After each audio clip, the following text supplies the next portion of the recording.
Hello ladies and gentlemen, my name is Aiga and welcome to my channel Heart Notes, where I talk about all things perfume. Now today I'm going to be going through my collection of Christina Aguilera perfumes. She has a lot of them. It's about 20. Well, not about, it's 20 perfumes. I have 9 of them. I don't have the very first 4. She launched sometime, I think it's 2004 when she launched this range. It's what is it called? Expose, I think, or exposed. No, expose, I think. It's 4 perfumes. I haven't even seen them being sold anywhere on any shops or eBay, so I think they have been long discontinued. I'm missing a couple in the middle that have also been discontinued, or you can find them, but they're just kind of pricey and rare finds, so I'm not really that interested in chasing after them because you most likely won't be able to purchase them either.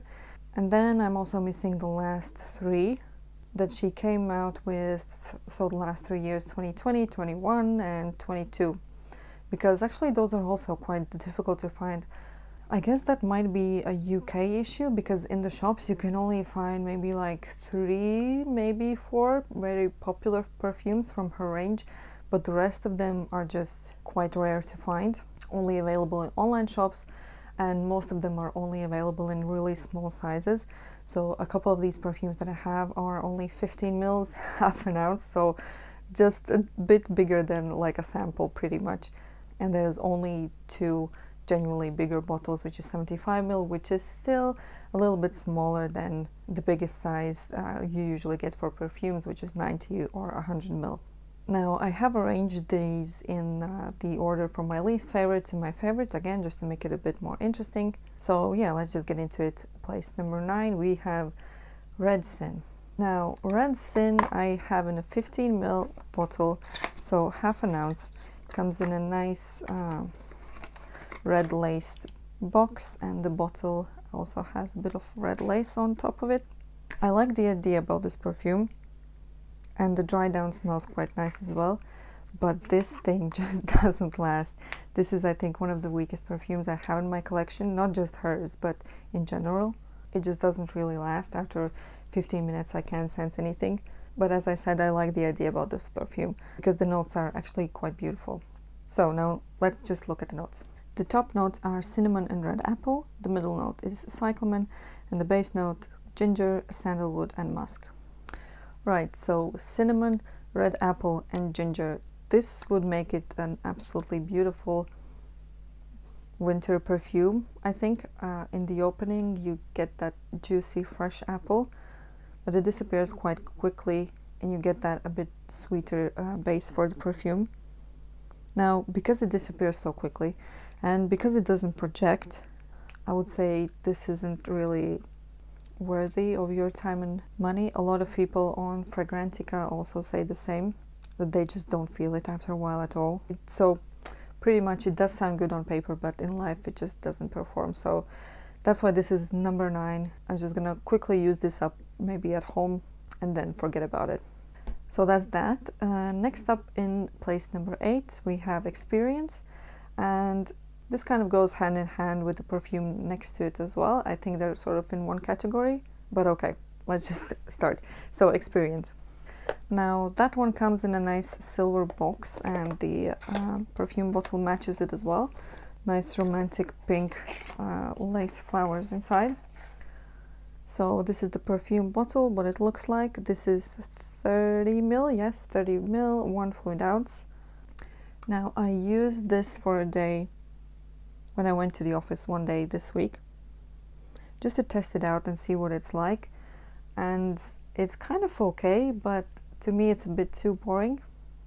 Now you get nice fresh opening, and in the dry down, I swear to God, I thought that there was patchouli in this, but there isn't. So let's look at the notes. In the top notes we have hawthorn, bergamot and frangipani.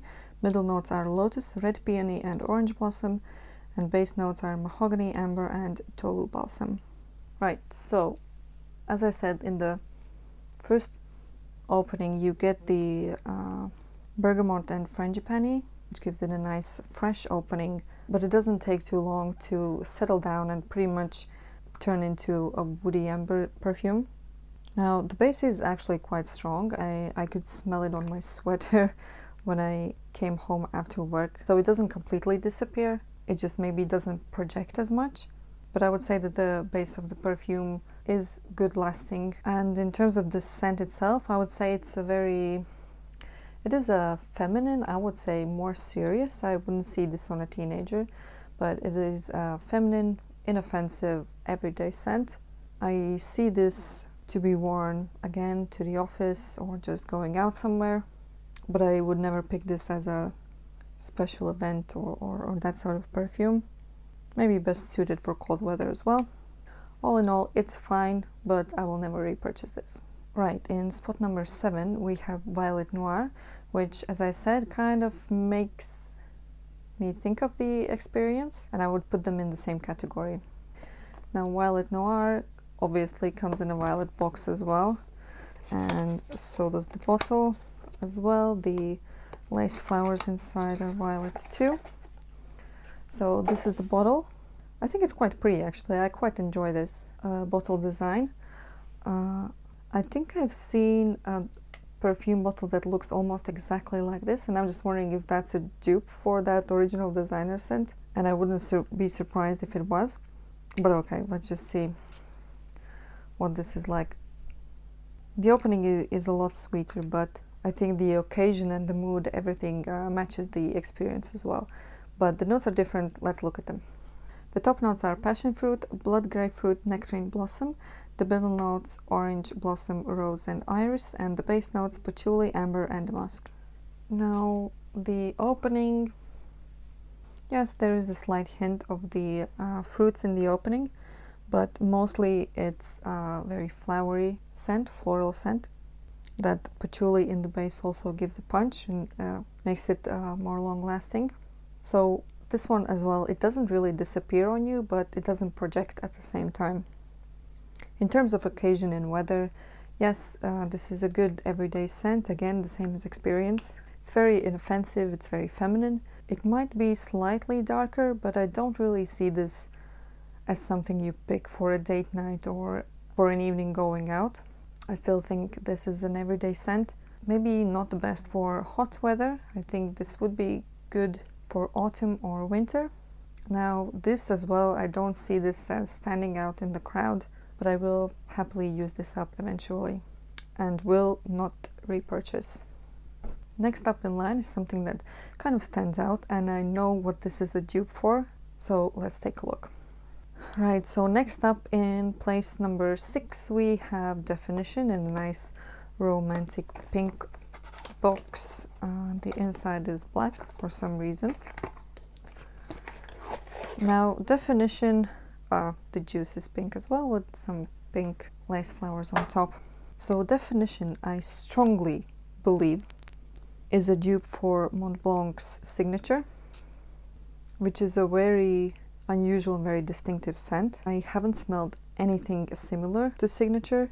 Now Signature and now Definition as well are very unusual scents. I've never smelled anything like them before, so that's why I think this one stands out in her collection. Now let's look at the notes. Top notes are red apple, Italian mandarin and Sicilian bergamot. Middle notes vanilla orchid and diamond orchid, and base notes of heliotrope, musk, hinoki wood and ambergris. Now there are fruits indicated in the top notes for this perfume, but honestly I just don't get it. Okay, there are fruits in the opening for like 2 seconds, but it immediately settles down into very soft, super powdery, gentle scent, which I would say is quite usual actually. Now in terms of longevity and projection, again, it's not the best, but it's not the worst, definitely. The projection is there for maybe half an hour or something. Then it goes away and you're left with the soft dry down, which is more of a skin scent. But I mean, again, all of these perfumes, by the way, are quite cheap. So again, I don't mind overspraying it or applying it during the day. I do see this could be a everyday scent for somebody, definitely. I think this can be worn throughout the year as well. I do not see this as a special occasion perfume, but again, that's just a question of taste. And yeah, it's a nice feminine scent. I probably wouldn't repurchase this one just because this wouldn't be an everyday scent for me. This is something that I would have to be in the mood for.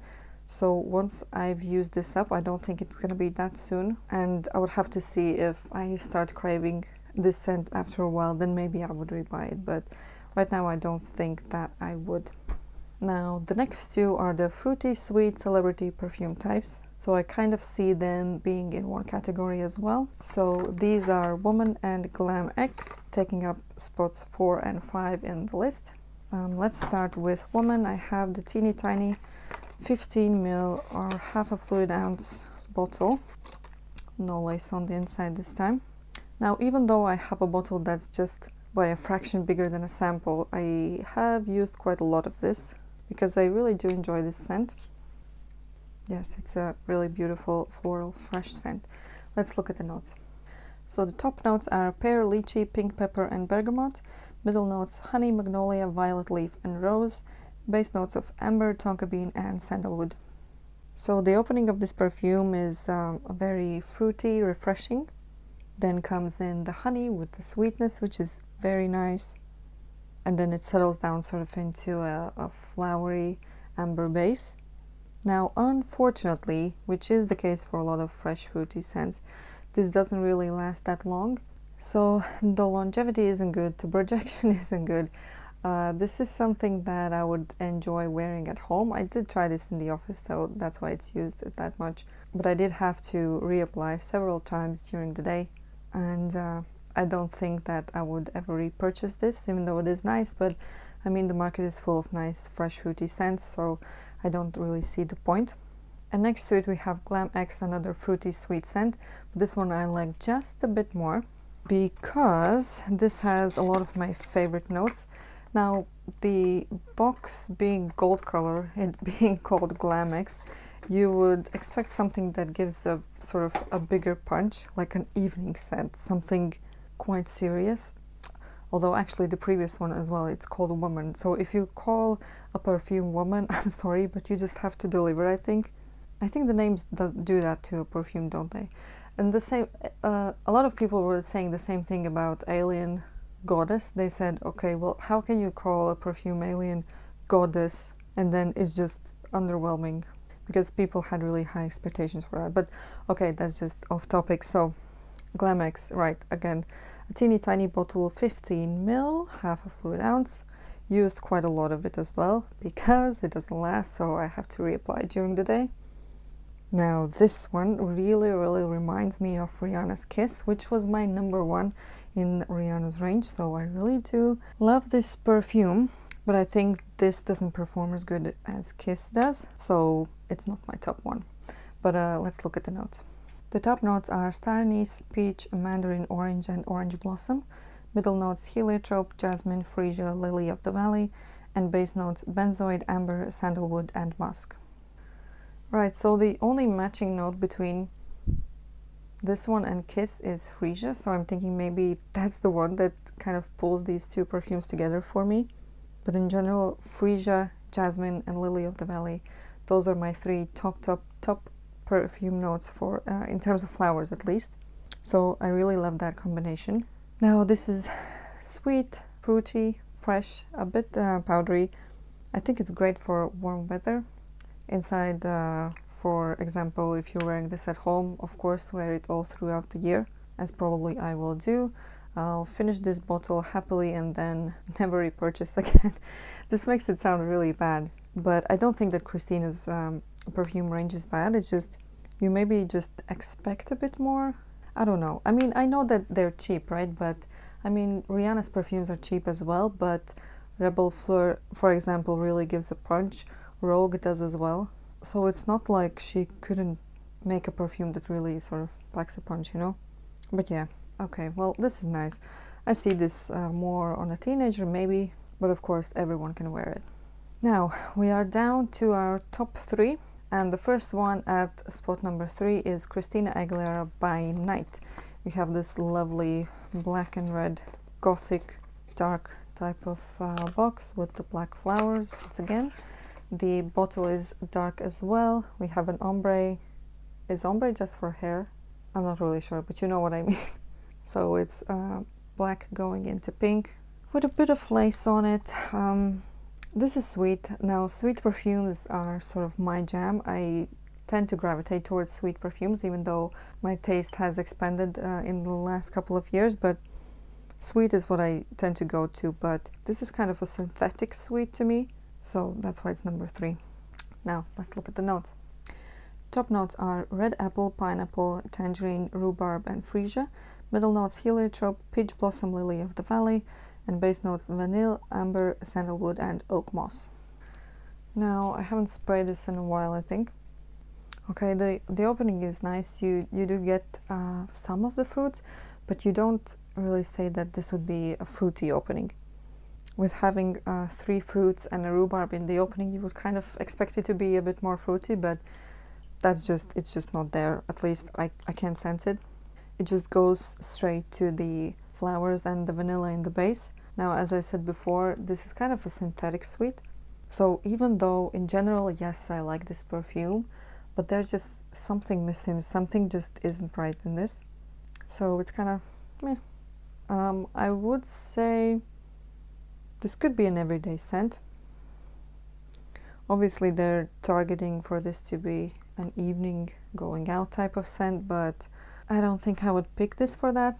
There's something about the sweetness that really bothers me, but I think this is one of her most popular perfumes because you can find this quite easily in shops, and it's also the biggest bottle size that she gives, which is 75 ml or 2.5 fluid ounces. Yeah, it's nice, but something's just off. But I don't think that I have a bad batch or anything. I think it's just the scent. That's just how it is. Now we are down to the top 2. And the number 2 scent is Unforgettable in a black and white dramatic box.